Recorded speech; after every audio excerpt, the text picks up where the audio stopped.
являюсь членом Меджлиса крымско-татарского народа и представляю Крымско-татарский ресурсный центр. На самом деле я хочу поблагодарить панелистов, которые достаточно интересно рассказали, и для эффективного обеспечения консультации однозначно необходимо, чтобы была ратифицирована конвенция МОД 169 в странах. Тогда будет обеспечена консультация эффективная.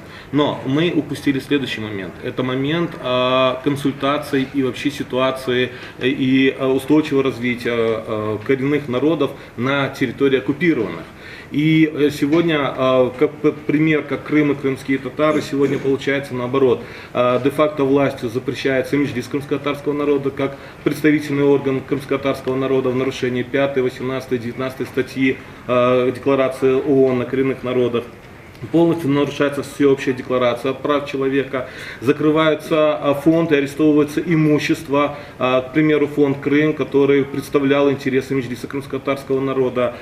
Кроме того, ограничивается доступ к распоряжению имуществом представителей коренного народа, происходит национализация бизнеса, рейдерские захваты, при всем том препятствие доступа к лесам и горам для проведения традиционного бизнеса. И поэтому хотелось бы, чтобы мы учитывали вот эти моменты. Мало того, что не то, что данное государство, захватчик, Российская Федерация, не ратифицировала 169-ю конвенцию, кроме того, она еще и нарушает ряд международных документов, международного права. И поэтому хотелось бы, чтобы мы и учитывали и эти условия, потому что, я думаю, в мире не только один крымско-татарский народ находится в таком положении, и нам нужно искать пути для обеспечения хотя бы создания или условий для создания малого бизнеса и развития коренных народов. Спасибо.